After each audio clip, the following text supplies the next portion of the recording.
quality of stuff I played for hours. Really? Really. That explains a lot. The Gaming Lovers Podcast with Brendo and Jem.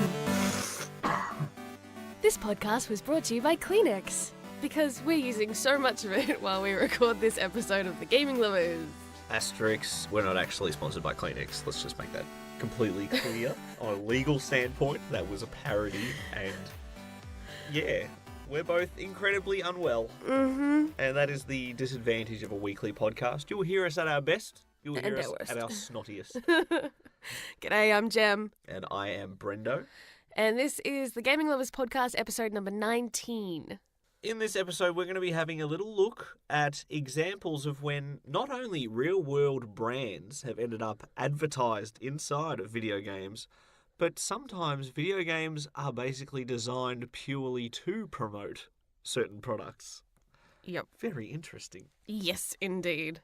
I'm a little amazed at just how many games we found that fell into this category.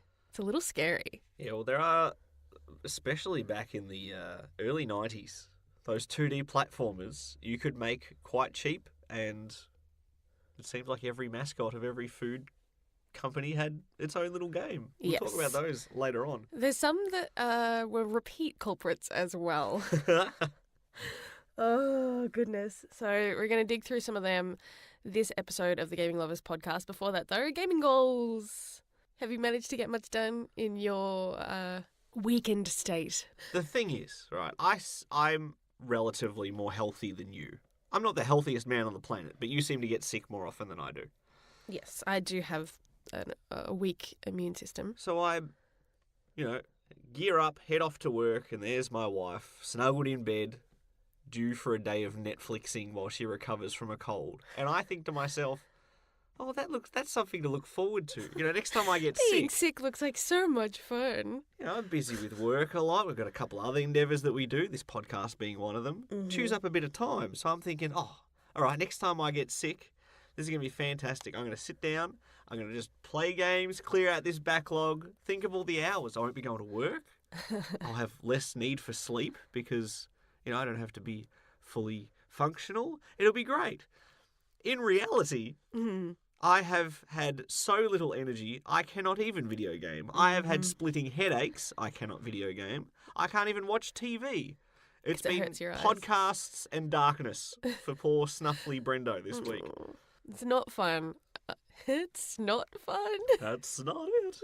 So there were great plans for me to make a lot of progress this week with games. You have played some, I have, but probably no more than I would usually play, and that's why I'm upset. but on the positive note, not only have you played a bit of Yakuza, but you have a new game that you started. Yes, after all the guilt that I got from my wife about, you got to post your entire backlog on social media. I did it, and then promptly added to it. But you've been playing it pretty much since. Well, let's not beat around the bush too much. I have a new addition to our Switch lineup, Octopath Traveler. Mm-hmm. So when I heard about it, when it was announced, okay, a JRPG by Square Enix, sounds good on paper, no problem. Then I sort of put it on the back burner of my thoughts. And then I saw the actual game in action. And it has this awesome hybrid art style. Yeah. 2D, just like the old JRPGs that Square Enix were famous for back in the Super Nintendo, PlayStation era. And yet it's running on the Unreal 4 engine, which is insane as far as its graphical power. So things like the water look like realistic water, contrasted with pixelated grass next to it and weeds. And it's sort of a 3D, 2D, HD, it's crazy. It's such a cool mashup, and it works really well together, I think. They found a really nice balance of having some stuff realistic and other stuff more like the classic retro style. And the music, oh my goodness, is beautiful to listen to. That soundtrack is so relaxing. Yeah, I just want to have it on all the That has also been time. a problem for me because of my limited energy. I've actually dozed off playing Octopath Traveler because the music is so pleasant. So soothing. We'll do that tonight. If you struggle falling asleep again, you can just start to play Octopath and it'll send you right off to sleep. It's been crazy. I've only ever fallen asleep playing games once previously in my life prior to this week, and that was playing, I think, Marvel Ultimate Alliance 2, possibly. There was an underwater level. There was one of not Aquaman, Thor. I don't know. One of them was Marvel, so it wouldn't be Aquaman at all. I've proven repeatedly that I cannot get these superheroes in their proper camps. Oh, you can't. Somebody had an underwater level and there was a giant kraken, and you had to wait so long between attacks to actually get the opportunity to strike. And I rented this game and I was trying to beat it before I had to return it. So I was playing to all hours of the night. And every time the boss ran through its animations, its attacks, and I'm waiting for this vulnerability, I would fall asleep, literally holding the controller. And then I would get hit by the enemy, which would vibrate the controller and wake me up, and I'd missed my opportunity to strike. So then I had to try to wait another 90 seconds, in which case I nodded off again. Controller vibrated again. I'm like, I just want to beat this boss and save. Oh, but this week I've fallen asleep twice playing games, so it has been low energy all across the board. So back on my primary game at the moment, Yakuza 5, I've made big progress on. I have progressed through the first two characters of the game, and I'm in sort of a weird third one where you're actually, I thought I'd beaten another character's thing, but it's actually two characters interacting in the fictional city of Osaka. I think that's a made-up place. The funny thing with the Yakuza games are, they started off, they had Kamurocho instead of Kabukicho, which is in the actual Shinjuku sector of Tokyo. And then in the second game, they introduced a fake version of Dotonbori, which is in Osaka, called Sotonbori. And then after that, they decided, no, you know what? People know where these places are. We're not violating any legal things. We're just going to start naming places where they actually are. So now I've got this weird combination of locations where some are actual real places in Tokyo and some are not. And that's actually how we got onto the topic that we're going to be discussing later on with official branding. Yeah. Because the actual advertisements, the actual vending machines, they advertise real products. Yes. And we're going to Japan, and thus I'm sitting there going, oh, I'm going to try that canned coffee. Oh, I'm going to try this. I'm going to try that food. I'm going to try this. And if anyone says advertising doesn't work, I can attest that I am either feeble-minded and easily persuaded, which is quite possible, or advertising works. No, advertising definitely works. It is a billion-dollar industry for a reason. I mean, it sounds biased coming from someone who makes her money from primarily doing advertising, but I am also quite susceptible to good advertising and brand awareness and things like that. And just food ads, especially on TV, like, and because they play them at times that they know you're vulnerable for, like, hungry for food. Every time. Or I'll watch a TV show, right, and they'll be eating a certain type of food, and I'll be like, now I'm hungry for that. It's so, we are, as human beings, I think, very susceptible to suggestion. Yeah. And in other situations as well, sometimes you'll be sitting there with a slight runny nose and you'll just think about the soft, delicate touch of Kleenex tissues. And I personally use them from experience, and I greatly enjoy them. I recommend them to all my friends and family. Kleenex tissues, ladies and gentlemen. Give them a try. Or, in all seriousness, I feel like of all the things I should have stock in, it should be Kleenex, because I think I keep them in business. With all my allergies, that's just one of those things, like, I have a sad reputation of just being known the girl that always has a tissue box near, like, within a metre of me. So, anyway. Yeah, we're taking a few detours here. Another detour, you used to work in radio, so I did a fake live read basically. I'm sure there's been situations where you've had to pretend, basically, that you have tried a product and that you highly recommend it. Is there anything that you're just like, what is this? I'm not going to recommend this. This sounds ridiculous.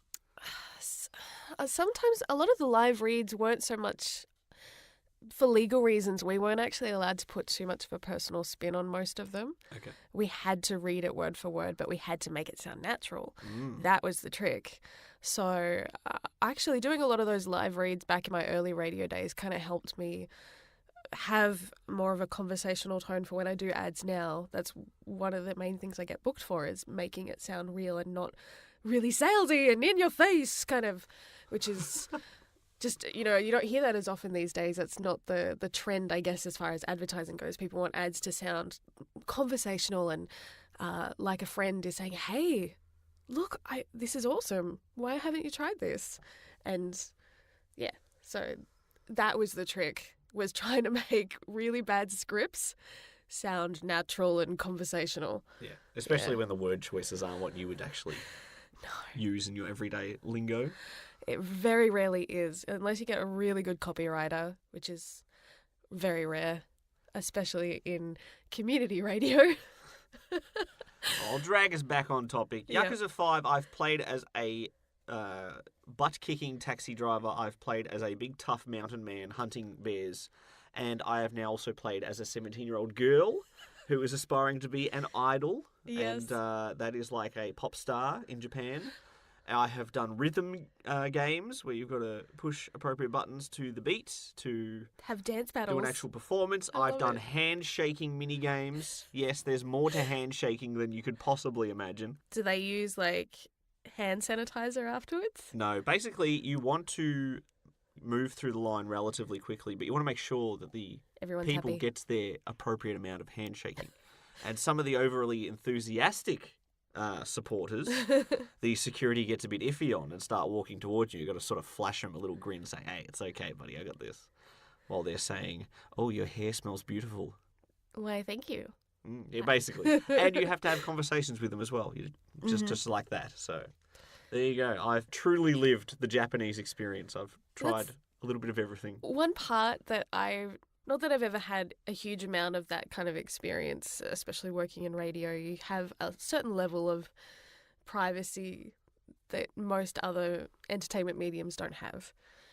But it is still quite jarring having people come up to you and talk to you as if they know you really well when you've never met them before. Yeah, you don't want to be rude, but at the same time, you're like, oh, okay, hi. You do have the advantage that your face is relatively unknown, but people can identify your voice, which had happened to you once when we went to a wrestling show in Melbourne, Yes. a WWE show. We were simply in conversation, and over your shoulder you hear, That's that girl from the radio. And it's just weird. I'm like, at WWE of all things, to have that, while we're waiting to get in. But really, if you're actually attuned to a voice, I mean, we play video games and we can pick out voice actors within a few seconds sometimes of just going, that's Matt Mercer. Yep. Okay. Yep, for sure. Things like that. So it's not really that strange. I can even do that with some commercials here in Australia, just because there's certain voice-over artists in the country that I've either worked with or are kind of like silent mentors for me, and so I'll recognise their Silent voices. mentors do not sound very helpful in the radio industry. A silent mentor is someone that you like inspires you, and you look at their career and you kind of, without ever getting to meet them, you take inspiration from their journey and borrow ideas from how they've done things without ever actually them being a literal teacher to you. Mm-hmm. So it's a good way to learn for anyone that's interested, in anything almost. You can have silent mentors that they don't even realise that they're doing it for you. Especially if you're aspiring to be a mime. I hear that would be very helpful. Okay. So, out of all your gaming goals, I believe there's still one you haven't mentioned. Did you end up throwing in the towel with Fire Emblem? Well, if you remember, our past couple episodes, I have been struggling a bit with Fire Emblem Awakening. It was not clicking for me to its fullest potential. The story was not engaging. The combat was frustratingly simple and boring, to be quite honest. And yet the failure state can be triggered quite easily, which is a bad combination. If you're sitting there grinding through a battle and then suddenly a key character dies and your whole session's been wasted, that's not most friendly for trying to get through a game. However, some good news to report. I've almost finished the game. Oh. I believe I'm amongst about chapter 21, and I have to say, the first story arc I found to be bland and boring as anything. The second primary story arc is a lot more engaging, thankfully. Basically, every character that you meet is like a one-trick pony as far as their cliche. There's an enemy commander who has a giant mustache, so everything's about his mustache. Oh, my mustache bristles with confidence. I'm ready for this bristle. No, I meant to say battle and things like that. And it's just like, oh, this game has like more mature tone, but some of those gags just feel like they're written for like Kids. 6-year-olds. Yeah. Which is frustrating. The combat, I worked the ability to take out all battle animations to speed up the process a little bit. And not only that, I can pair up my soldiers to be super strong and tell them to auto-battle. So really, I have not done much in the battling sense because they've just done it themselves. On autopilot. That's like me with Pokemon Quest when I'm just trying to like farm levels or get like bonus fruits and things like that to cook with.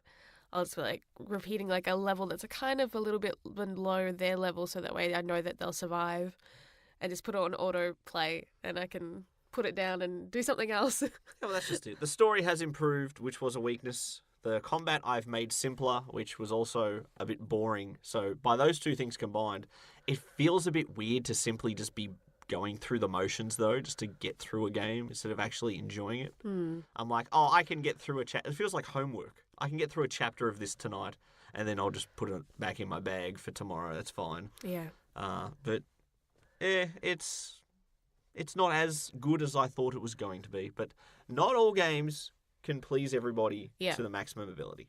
And I think when something has been as hyped as that one has, It came out like well, you know many what I years mean? ago. It's still something that comes up in conversation, and it's still held in quite high esteem. Mm-hmm. So when you go into it with thinking that it's going to be this epic thing and then it lets you down in a couple of areas, then it kind of takes the wind out of your sails. You lose that momentum a bit, and then it's hard to recover. So Yeah. I was kind of excited to have a key game on the 3DS that I could play because I've been a Vita. Vita is the best, Vita number 1 for many, many years Yes. since I discovered Persona and the Uncharted Golden Abyss game and all those sort of things. That felt like a higher grade of handheld gaming than what the 3DS did. And with the exception of like the occasional Mario or Zelda game or things like Professor Layton and Phoenix Wright, I haven't really enjoyed basically much at all on my 3DS. have to find you something else. Well, that pretty much rounds me out for my gaming goals. I did beat Donkey Kong Country. Can't remember if I reported on that last week or You not. did. Okay, well, Pretty sure you did. guess what I beat? Donkey Kong Country. I have skills. I got skills. That game was tough at the end. skills. Sorry. What about yourself? How have your 2 main games been going? Oh, there's a cough. Well, Persona 5 I've been doing very well. Very well. And kind of fallen back in love with that game. My goodness, it's so good. And it was interesting because there was a poll recently. I can't remember who put it out. It was like a big gaming site or developer or whatever that was asking what the best PlayStation 4 game was. And that was kind of at the top of the conversation. A lot of people were saying Persona 5. Wow. I know. I'm actually astonished by that because there have been some really good PlayStation exclusives. Oh, this absolutely. generation. There's so many, from God of War to Horizon Zero Dawn. Like, there's just so many. But Persona 5 is up there, and it's part of that conversation. And replaying it, it deserves to be, absolutely. It's not everyone's cup of tea, like the style, but for us, it's like, it's just wonderful. I love it so much. Yeah, the popularity that series has gone through over the past few years. I mean, when I got on board when Persona 4 Golden was already out, it was still relatively unknown. Yeah. But when I joined, it was long enough that the people who had been on since the start thought, oh, look at all these people jumping on the bandwagon. And then I got into the series, and then more people jumped on the bandwagon. And I'm the one going, look at these people jumping on the bandwagon. Different levels of hipsters, huh? If you love a game, you want people to discover it, I think, because then it's good for the developers and those who've put so much work into it to see it loved by lots of people and to get that exposure and money, and potentially more games will come out of that too. So as much as people might be like, well, I can't believe you're playing it. I played it first. How dare you like the same game as me? is selfish. We need to be able to share our games, people. I haven't really touched Persona Q this week. You did get through the first dungeon though, right? Yeah, I'm up to the second one, which is like supposed to be a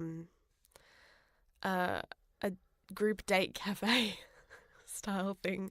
So that's what I'm up to, and when I'm motivated, I will jump back on that bandwagon. I'm sure you wouldn't be interested in all in seeing these characters matched up in a dating environment, would you? No. Oh dear, it has been a lot of fun, just a lot of really specific fan jokes, which I'm totally fine with. But the other thing that we did is we played Overcooked together. Yes, we Tried did to get play through some more more levels, Overcooked. some harder levels, and we got owned by some of them. Oh my word. And we live streamed it, and then our internet dropped out, and then we live streamed it again. Oh boy. And Surely it worked properly the second time, right? we did not realise, because it doesn't show you, that the microphone wasn't properly connected. It was in, but it wasn't all the way in. So we were talking and cracking jokes and all sorts of things throughout the entire thing, but you can't hear any of it. So if you've watched it or are going to on our streaming channel, sorry about that. Can I confess something to you? What? I have not been well, which is exactly why I tried to plug the PlayStation camera into the Ethernet port. Did you and do it deliberately? No. That is why we had no microphone. Oh, okay. Because it wasn't even connected into an actual slot that it was supposed to fit into. Well, there you go. I've been delusional. You can watch us and you can imagine the conversations that are going on based on just how terrible we did in some of those levels.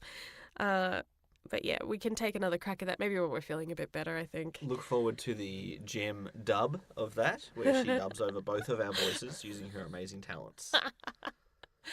But one thing I do want to do now that we have it is play Detroit Become Human.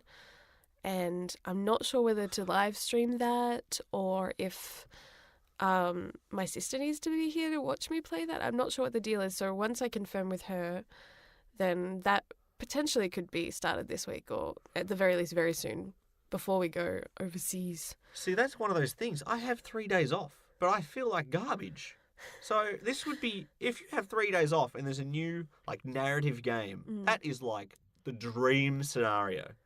Because you can start it, you can knock out like a third of the game each day, put in 4 hours a sesh. Beautiful. You've just played a full game. No. My brain still hurts, and I can't endure this, and it's sad that I have such free time and can't enjoy my hobbies. I love games. Are you aware of this? No, never heard that before. Where is this coming from? Oh dear. Well, we'll figure out our gaming goals and that kind of stuff at the end of the podcast.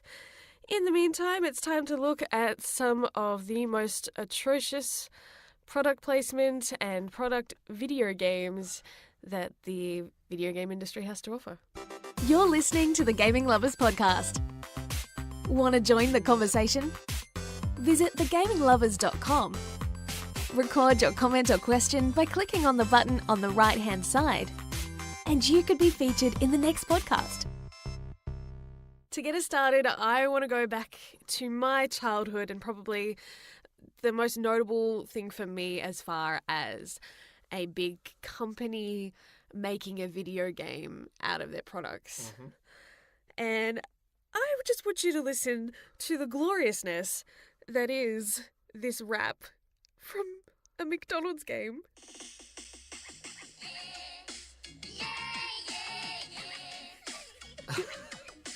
Welcome to my party. Yeah, we're gonna have a ball.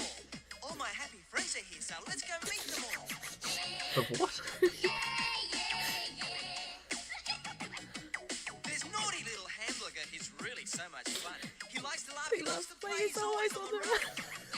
Like you know the lyrics I still? know the lyrics. It's so embarrassing. This lovely little birdie. Oh, she's such a clever thing. She's really smart. She's really brave. I'd love to hear her sing. It's a very Aussie Maccas. Well, it's an Aussie game. I assume so. This is a cuddly creature, purple, cute, and shy. But when there's trouble, look out, gang. You'll hear the grimace cry. Oh my gosh, can we please? No. Pull We gotta the pin on listen this. to this whole thing, baby. But he's crazy cool and sweet. There's fry girls and fry guys. It's really quite a treat. Fry guys. Yeah, they're the ones doing the yeahs. So come on, gang, let's have some fun. There's just so much to see. But wait a minute. Didn't I forget someone? Oh, yes, of course. Me. Hi, I'm Ronald McDonald. I'm Ronald McDonald. Here to terrorise your children with That bad was singing. from Adventures Through McDonald Land. And what sort of year did that come out? That was 1998 on CD-ROM, and you paid like $3 or $4 extra with like a Happy Meal. And it had all like these mini games and things like that. And there was, my favorite was this one where, you know how at carnivals you throw like the balls and hit the target to make the person fall and splash into like a Yes. thing? There was one of those, and it had like one of the nuggets, and you had to... Or dump him in the dipping sauce? No, but that would have been way more clever. But yeah, it was one of those, and but all the balls are like floating around, so you have to try to catch them and then throw them. It's anyway. I'm assuming this played is a these low games budget. a lot. Oh my goodness, yes. Okay. Oh my goodness, yes. Very low budget and hilarious. Some of the voice acting in here, I'm like wondering if some of the people that I know from voiceover in Australia, I'm like, They that got their kind of humble sounds like beginnings this. Possibly. as a nugget man in Adventures Through I McDonald. hope they got paid well for this. So gameplay-wise, was that just like a dodgy, like a Flash browser style? You know how you got those sort of like Flash games on the internet? Yeah, I guess. Was it sort of like that, but Yeah. on an entire CD-ROM? A lot of point and click adventure style games Okay. and like mini arcade games. It was educational too. Like they would have calendars with hilariously voiceover bits of like important dates, and so they would talk about, you know, Captain Cook's birthday and him like do a little spiel like Captain Cook, and it was just I can't do it justice. This is the kind of thing, like, I feel like I'll put a link to this video, or like a I'm worried sample you're not of going to be it. able to do it justice based off that song. I don't think anything can do that game justice. The animation and, like, it's very grainy. But yeah, it is definitely... When did it come out? 98? Yes. The resolution wouldn't have been that high on that game. No. And then it had a follow-up game the next year, Mission to McDonald Land, where you went to Mars. Or you had to help an alien put his ship back together so then you could go to Mars. I think that was the final section that you had to unlock Okay. by finding things in all the other areas. And was this all trying to push McDonald's Oh, products yes. on the little kids? Everything had products through it. You had all the characters, which, interestingly, I think I was talking to some younger friends of ours, and they have no idea, beyond Ronald McDonald, they don't know who all the other characters are. Well, the mascots aren't as heavily featured. No, they've at been least in phased out. Australia. I loved a good Hamburglar. Yeah. I loved Grimace. And there's like a Grimace joke in Infinity Wars, and like there's a bunch of young kids that just don't get it because that he's is no longer sad. around. Poor Grimace. What a Yeah. fall from grace. What a fall from Grimace. But it is very strange to hear a very Aussie Ronald McDonald. It's funny you actually started with that because there is no shortage of McDonald's games, let me assure you. No. Oh my I word. used to clamour and make a whole lot of noise because I saw in video game magazines advertisements for a game called Global Gladiators, which sounds like some sort of Spartan warriors, you know, facing off across the whole world. No, it's Mick and Mac Global Gladiators, a McDonald's game for the Sega Genesis / Mega Drive. Man. And what year did that one come out? 92, 93, somewhere around there. McDonald's has had a few, and on, like, regardless of what they came out on, then they would eventually be ported to, like, everything else. They were one of the ones that wanted to be on everything because that way it would reach the biggest market. Oh, that sounds McDonald's. Got to have one in every corner. Even on Mars. Yes. Then on the Sega Genesis, there was the McDonald's Treasureland adventure. Ooh. that came out Yes. in 1993. That had a very happy cover. I remember that cover. Very kiddish cover. Very similar to the CD-ROM ones, the Mission to McDonald Land and Adventures Through McDonald Land. Then you have MC Kids or McDonald Land in Europe and Australia. That was on the NES or the Game Boy around 1992, 1993. That came out, and we tweeted a picture of that this past week Oh my gosh, of how creepy Mick and Mac's faces the look. soulless They look eyes so of creepy. these children who are helping McDonald find his bag. Magic bag, because Hamburglar stole it. Of course he did. Oh, he's With a- one of the most boring boss fights ever. He's a thief by nature. That game did look like it stole a lot of ideas from Super Mario Brothers 3. That's all I'm saying. Lots of games did. Just a little reskin. A lot of the games in this category definitely stole that. Like they just reskinned a lot of games basically and sold them as is. Well, when you think of the great video game icons, you think of Sonic, you think of Mario, you think of Crash Bandicoot, and I'm sure you think of Ronald McDonald. Or Donald McDonald in Japan. Yes. For And- whatever reason, they call him Donald McDonald. What a character name. I assume that's got something to do with their lack of an actual solid R for Ronald. It would be more Lonald. Actually, that's not the reason why they changed it. The reason why they call him Donald McDonald is because, believe it or not, there was a guy back in the 1800s, Ronald McDonald, was the first native English speaker to go and teach English to the Japanese. So you're going to say introduce cheeseburgers to No. the Japanese islands. Here are cheeseburgers and fries. He taught English Yes. in the 1800s. Yeah, back Weren't when the the- Japanese very closed borders back then? Very. At the time, I think only the Dutch had access to one port. And so he deliberately got himself shipwrecked. Oh no, my or boat's faked sinking. getting shipwrecked. And was kept kind of under guard for a while by samurai. And that's when he started teaching them English. Well, there you go. So You're learning all sorts of things on it's this episode. of The fascinating. Gaming He Lovers. leads a fascinating life. Ronald McDonald, Ronald. fascinating life. Not to be confused with the fast food clown. No, that's So, why he's Donald McDonald. He's That's Donald exactly McDonald in why there's Japan. no confusion. And that's why the game, the McDonald's game in Japan that's on the NES is Donald Land, which sounds confusing because that sounds like a Disney thing. It'll be Donald Duck, Donald Land. Yes. So that came out on what they call the family computer, which is the NES, Famicom. in the 80s in Japan. 1988. Great year. My goodness, I didn't realise there was that much saturation of the video game market in those early 80s and 90s. But technically, Japan was on the bandwagon first as far as the product placement. 1988. I think that might be the earliest instance of that, at least as far as McDonald's is concerned. Donald Land. Donald Land. Well, there's certainly no shortage of mascots that made their own gaming impact as far as we're talking about the early Nintendo consoles and the Sega Genesis, because not only can you have a mascot that is as bright and colourful as Donald McDonald, the simple red dot on the 7-Up logo had its own game. Cool Spot. Another game that I clamoured for, seeing it in magazines. Nothing like a red dot. Hey, here's a red dot with sunglasses on. And what's funny is, recently, we talked about it in an early episode with the Summer Games Done Quick, I believe.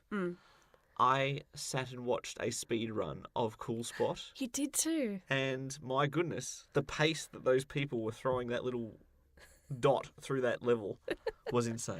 I'm just waiting for Coles to announce their new gimmick. They're going to create a video game based on their red ball. Red ball? Red ball. Yeah. One product placement game that is pretty blatant, but kind of delicious, I think that's all of them so far. is Zool, where it's just like this gremlin ninja who it's like a platforming game, and it is very blatantly sponsored by Chupa Chups. Yes, the scenery is very candy-based. Lots of delicious candy lands to run through. And oh, what's that? A giant Chupa Chups logo. Chupa Chup or Chupa Chup? Or Chupa Chups? Well, see, things change names depending on the country that they're in because of pronunciation, right? And I try to base my pronunciation on what I hear in ads because that's usually the official branding and they say this is how you have to say it. So But that's it's a why- Spanish. I know it's company, Spanish, isn't it? but they might decide for the sake of appealing to the locals in a certain country that they're okay with it being pronounced slightly differently. Anyway, from what I recollect in all the ads that we have in Australia, I've never heard them say chupa chups. Oh, I'm confused now. That's something I'll have to look up later. Just Yes. to ease my adult mind. We can settle this. If you have anything to say about whether it's chupa chups or chuppa chups, let us know at thegaminglovers.com. Send us a message. This is what this Settle the podcast has debate. led to. Chupa chups. Oh my word. So anyway, this platforming game, he's collecting candy and it looks kind of like the board game Candyland brought to life, but in video game format. Mm-hmm. And it didn't do really well, sadly. Zool. Anyway, what's next? Well, speaking of snack food, more recently on the Xbox, I believe there was the Doritos Crash Course. Now, I love the TV show Wipeout. And before that, Takeshi's Magic Castle, whatever it was called, from Japan, where they basically send people into challenges and obstacle courses and things like that while shooting rubber balls at them like cannons and all sorts of fun.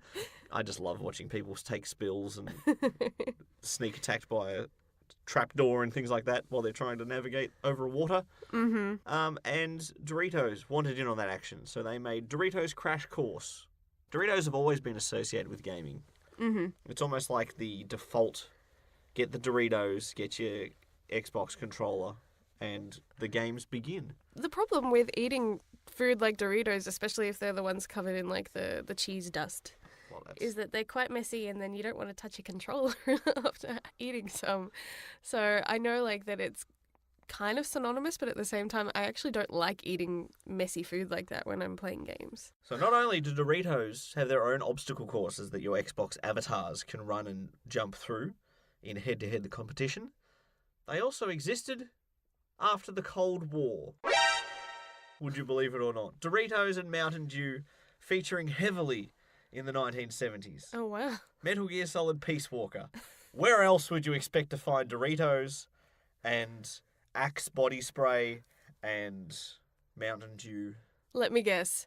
When he found a packet of wild Doritos in the grass and he eats it, he goes, pretty tasty. I would assume so, yes. Isn't that strange? It's one thing to have product placement, like I said, in Yakuza, where you've got actual brands of canned coffee and things like that, but that's the actual setting. And that's real world, like that's realistic, what you would see. Yes. When you see a snake wearing a Mountain Dew bright green t-shirt. Oh, it's for camouflage purposes, I assure you. Is he going to Woodstock? Because otherwise that's not blending in at all. It's way too bright and colourful for what he's doing. It's just one of those things that definitely feels out of place and very much cashing in. I much prefer games that will, or product placement that is subtle, I guess. Like a delicious cup noodle. Yeah. From Final Fantasy 15. where you can walk around with a giant cup noodle headpiece and become a walking mascot. Yes. And one of the characters' favourite food just happens to be cup noodle. And wasn't it all the camping gear was Coleman? The camping gear was actually Coleman. Another Yes. thing where it's like a strange fantasy world. And then it has this And one yet you've realistic thing. Cup noodles and Coleman camping gear. Yes. Fantastic. I'm amazed that the car wasn't deliberately like a some expensive sports car, you know. They could have cashed in on that too. Like a Mercedes-Benz, perhaps? Perhaps. Like in Mario Kart 8. Yes. That looks weird. They're not carts, they're cars. So yeah, there are some examples, like we said, where it just fits together so smoothly, you barely even notice that products are being advertised, but you still want them. That's good, effective product placement. Mm-hmm. When Super Mario and his friends are suddenly not just driving go-karts, they're driving the new Mercedes-Benz blah, blah, blah, blah. I don't know cars at all. I can't even bluff my way through that. It's a little jarring to see Mario and the Luigi death stare in a Mercedes.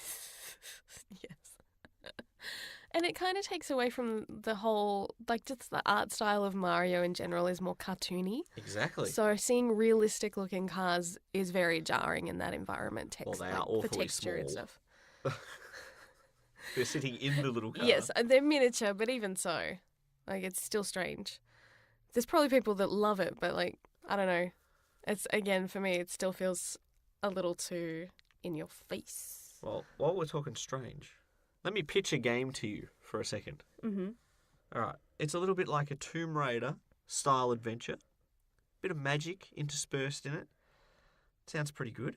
Yeah, you can shoot your magic. You can shield yourself from fireballs and all sorts of stuff. And oh yes, and by the way, all your magic is fueled by the power of Skittles. Ladies and gentlemen, Taste the rainbow. this game is called Darkened Sky, and that's Sky with an E on the end. Mm-hmm. And yeah, you get your power-ups by equipping Skittles. The character even states that the marketing department didn't want you to pick up Skittles that had been regurgitated, so we went for these instead. It's like, what? They're addressing the fact that this fantasy world game They broke the fourth wall. has Skittles. Not only has Skittles, has a marketing team that approved the use of Skittles. And they're making fun of themselves for having given in and added this into their game, basically having sold out. So I think we saw a clip of it where it's literally raining Skittles in one section. Yep. What the heck? Taste the rainbow. Oh my goodness. So subtle. One of my favourite snacks as a kid that we would always have in like our lunch boxes in the smaller little packets would be Cheetos. And I know that there was a game with like the cheetah. Chester Cheetah. Chester cheetah. There you go. It ain't cool being... No, what is it? I don't know. I can't remember his catchphrase now. It ain't easy being this cool or something. Something like that. I don't know. But that was, another platformer? Yes. Mm-hmm. They were Very common. They were like a plague in those early 90s. The Cheetos mascot gets his own game That makes more sense than a red dot. where you collect... Your health is Cheetos.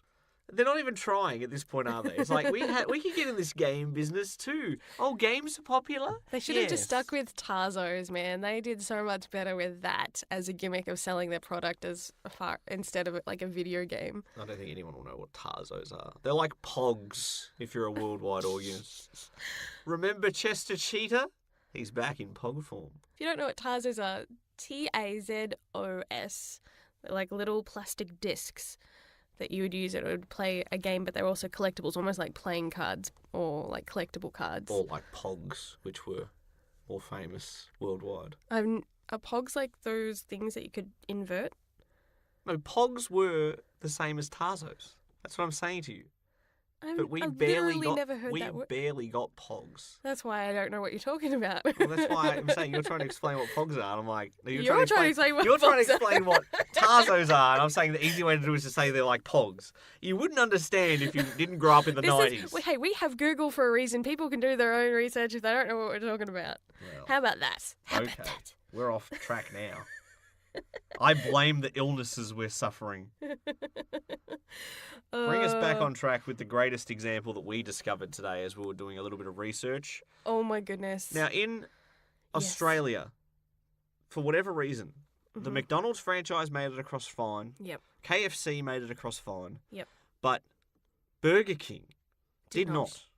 There It was got turned into something else. some established food place called Burger King Yes. in Australia, so they could not use that name. So we end up with, get this, Hungry Jack's, Yes. which has got all the same logos, Mhm. all the same font, all the same foods. Yep. You can get your Whopper.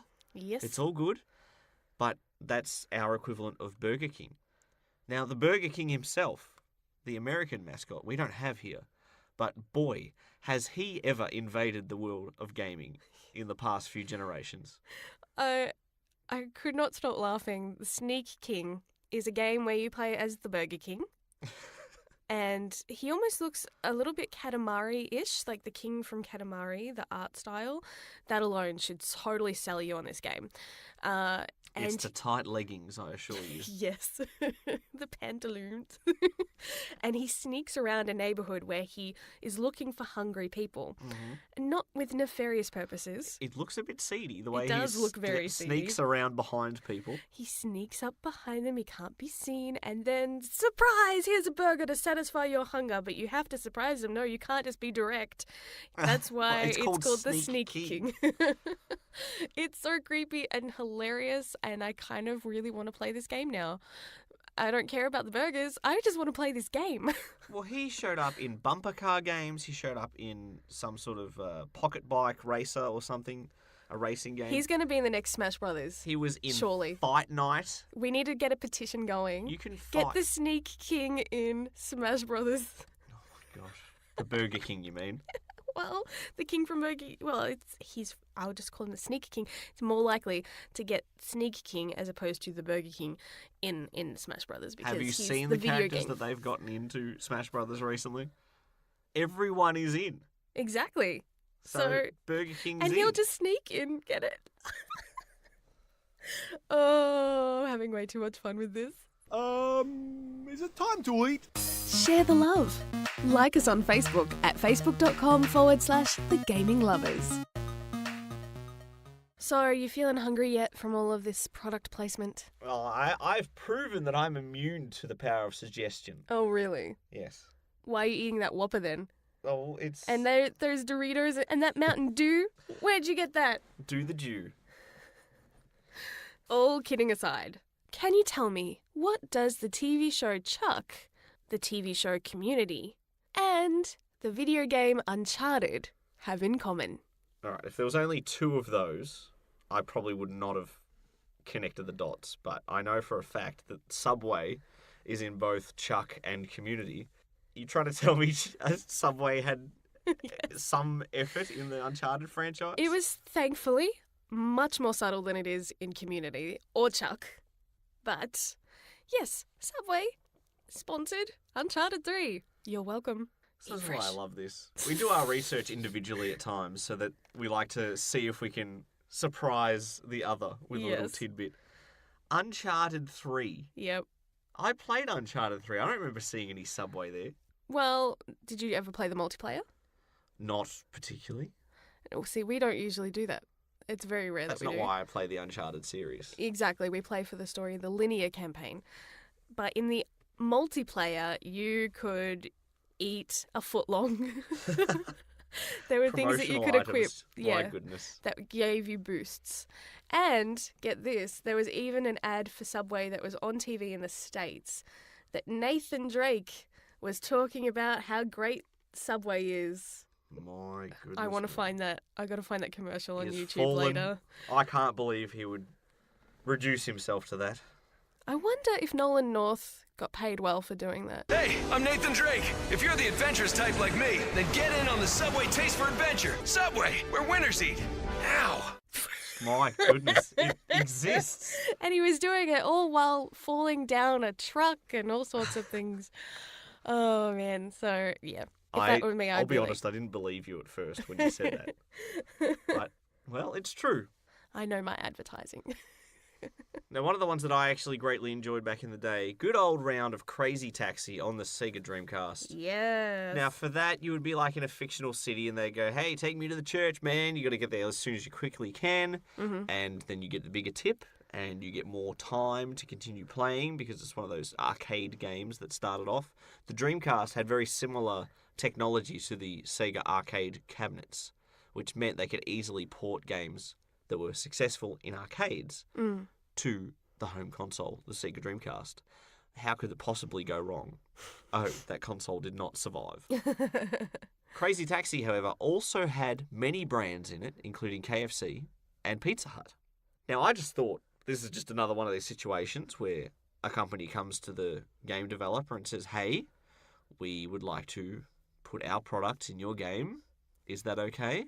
And usually they pay for it. Yes. Mm-hmm. Turns out the developers of Crazy Taxi actually requested to have KFC and Pizza Hut as locations in their game Wow. to make it more immersive and real. But when you take people to KFC 6 times in a session, Gets very annoying. It feels a little product placement-y. Yes.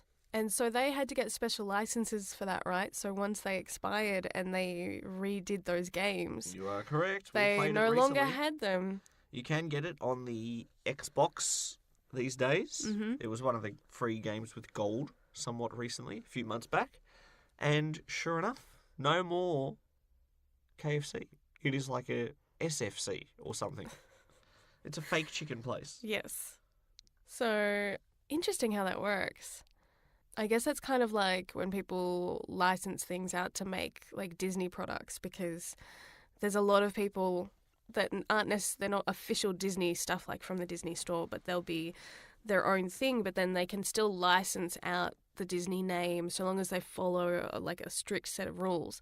They can use the imaging and they can create products, and then, you know, part of that profit goes back to Disney. Yep. And it helps them sell stuff because it's an instantly recognizable brand.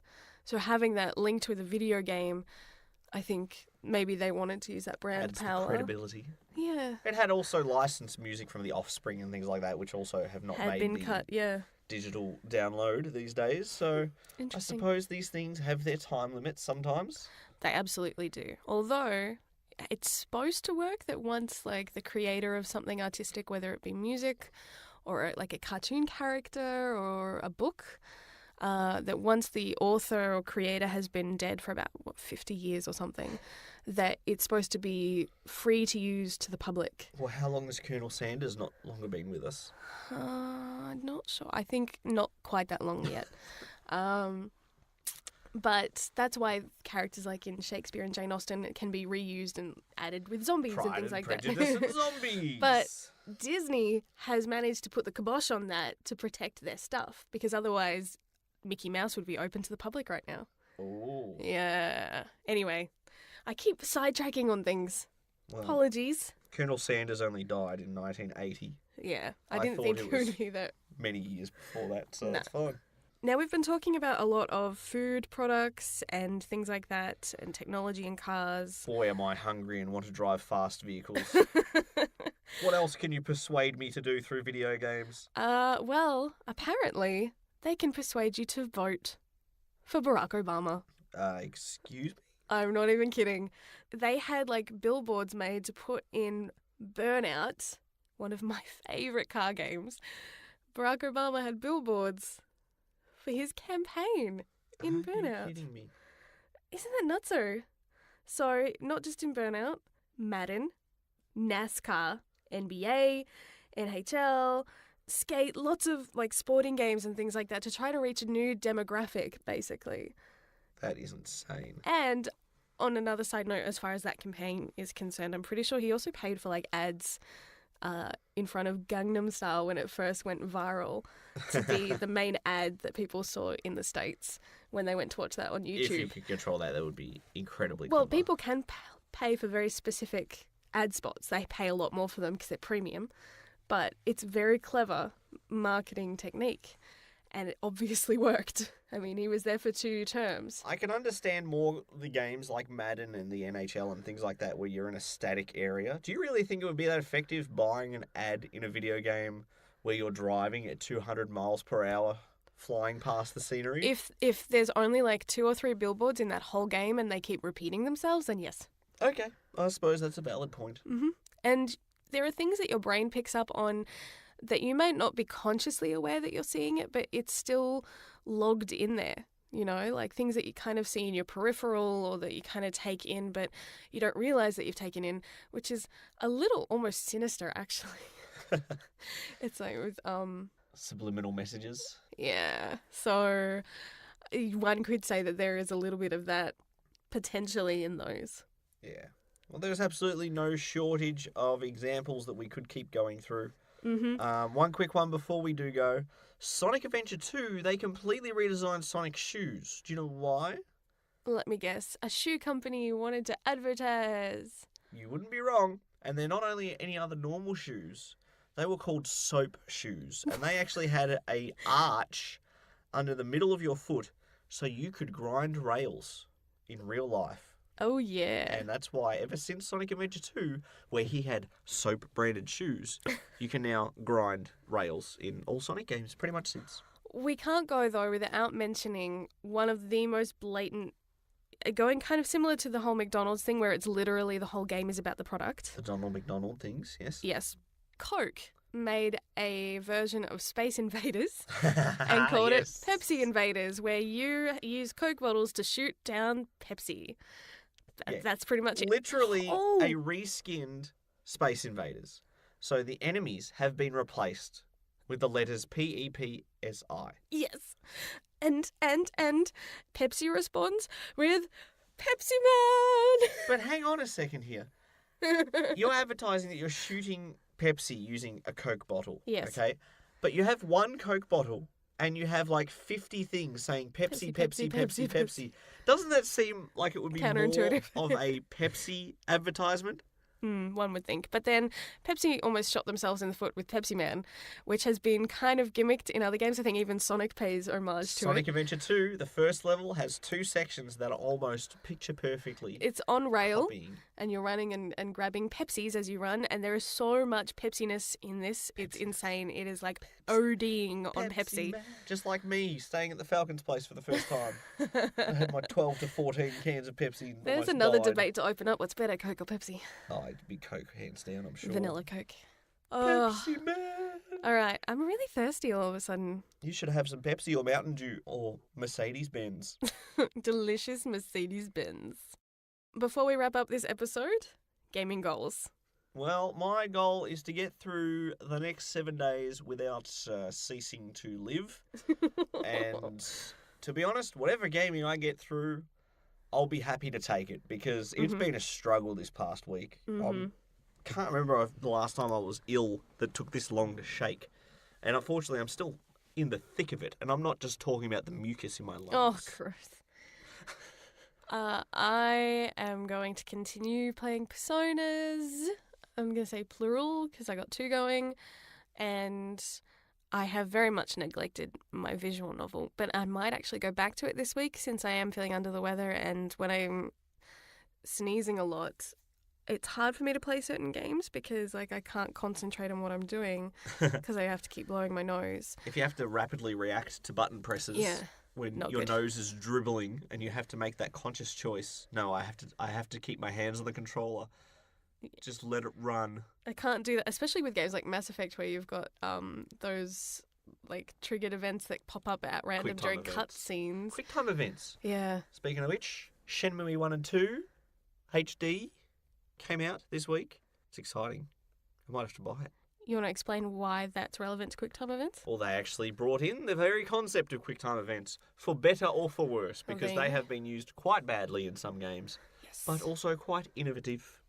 Like in Mass Effect. Exactly. I love the renegade interrupts. I wish I had them in real life. In all seriousness, though, I am going to continue playing Yakuza 5. I'm going to try and beat Fire Emblem Awakening so I never have to play it again. And then I will move on to Octopath Traveler being my primary portable game because, thankfully, the Switch can fill both roles. Yes, it can. How helpful. And it can help put you to sleep too. So much the same, I guess, for our gaming goals this week. I may look into Detroit Become Human, and I might be saying the exact same thing next week. So who knows? In the meantime, stay posted with our social media accounts. I want to send some links to a lot of the games that we've been talking about in this podcast over the next few days. And I if think you I'll have share found all the any- funny stuff. If you found any examples That you we think missed. are just very noteworthy as far as terribly obvious product placement or very obscure reasonings to put official brands into licensed games, let us know. Or if you found other games, like full games that revolve completely about a product too, that would be great. Send us links at our Twitter account or on our Facebook page. You can find all the links to those at thegaminglovers.com. Thanks for joining us. She's Jem, I'm Brendo, that's Ronald McDonald, and we're out of here. Sayonara. I want to go exploring. Yeah, me too. See ya. Thanks for listening to the Gaming Lovers podcast. For more episodes or to watch some live stream gaming, visit thegaminglovers.com.